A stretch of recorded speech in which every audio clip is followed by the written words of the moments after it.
Gajanan developers Pune यांच्याकडून आता पंढरपुरात इस्मावी कलश मंगल कार्यालय येथे साकारला जातो आहे भव्य गजानन टॉवर 10 मजली ट्विन बिल्डिंगचा प्रकल्प मजबूत आरसीसी फ्रेम रचना पायांसाठी वायू प्रतिबंधक उपाययोजना आयएस मानकानुसार भूकंप प्रतिरोधक आरसीसी रचना असलेल्या गजानन टॉवर मध्ये उपलब्ध आहेत अत्याधुनिक सुविधांनी युक्त 1022 स्क्वेअर फुटाचे 2 बीएचके फ्लॅट्स सुशोभित प्रवेश कक्ष सामायिक क्षेत्रासाठी अत्याधुनिक सुरक्षा यंत्रणा लिफ्ट आणि सामायिक क्षेत्रांसाठी वीज बॅकअपची सुविधा स्वतंत्र अग्निशमन यंत्रणा 2 मजली पुरेशी पार्किंग व्यवस्था प्रत्येक कार पार्किंगच्या ठिकाणी स्वतंत्र ईव्ही चार्जिंगची सोय सोलर वॉटर यंत्रणा प्रत्येक सदनिकेसाठी इन्व्हर्टरची सोय इस्मावी कलश मंगल कार्यालय शेजारी साकारल्या जात असणाऱ्या गजानन टॉवर मध्ये आजच आपल्या हक्काचा आणि आधुनिक सुविधांनी परिपूर्ण अलिशान फ्रीसाठी संपर्क क्रमांक 76 मान्सून बाबत महत्त्वाची अपडेट समोर आली आहे। मान्सून राज्यात दाखल होऊन 20 दिवस झाले।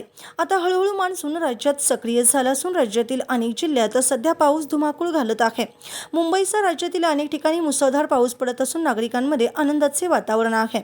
उकाड्याने हैराण झालेल्या नागरिकांना दिलासा मिळाला तर दुसरीकडे शेतकरी देखील सुकावला आहे।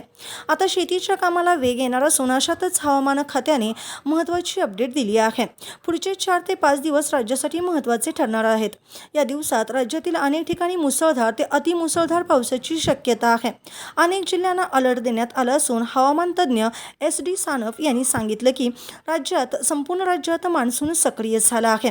येणारे 4 ते 5 दिवस पावसाचे असणार आहेत। गेल्या आठवड्यात ढग निर्मिती नव्हती, मात्र आता कोकण किनारपट्टी महाराष्ट्रातील बहुतांश भागात ढग निर्मिती झाल्याने पाऊस होत आहे। मान्सून राज्यात सक्रिय झाल्याने वाऱ्याचा वेग वाढल्याने ढग निर्मिती होऊन पाऊस पडत आहे। आज संपूर्ण महाराष्ट्र मान्सूनने व्यापून गेला आहे। पुढे मध्य प्रदेश, छत्तीसगड, झारखंड आणि बिहारमध्ये मान्सून पोहोचला आहे। तसंच राज्यात काही ठिकाणी ऑरेंज तर काही ठिकाणी येलो अलर्ट देण्यात आला। येणाऱ्या 5 दिवसात अनेक ठिकाणी चांगल्या पावसाची शक्यता आहे। अल निनो स्ट्रॉंग असेल तर सरासरीपेक्षा कमी पाऊस पडतो। मान्सून राज्यात यायला यंदा 7 ते 8 दिवस उशीर झाला। जूनच्या पावसात गेले 2 दिवसात 72% तूट पडली। जून महिन्यात झालेली तूट येणाऱ्या 5 दिवसात भरून येईल असे सानप यांनी सांगितले। तर दुसरीकडे हवामान अभ्यासक पंजाबराव डक यांनी देखील हवामानाचा महत्त्वाचा अंदाज वर्तवला आहे। 10 जुलैपर्यंत राज्यात पावसाचा जोर पाहायला मिळेल। हळूहळू पावसाचा जोर वाढत जाईल।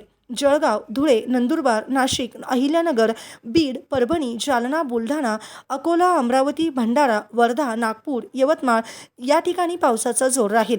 24 ते 26 जून दरम्यान राज्यात पावसाचा जोर अधिक राहील। ताज्या घडामोडी पाहण्यासाठी आमच्या YouTube चॅनलवरील PVR म्हणजेच पंढरी वार्ता या न्यूजला सबस्क्राईब करा आणि शेजारील बेल आयकॉनवर क्लिक करा।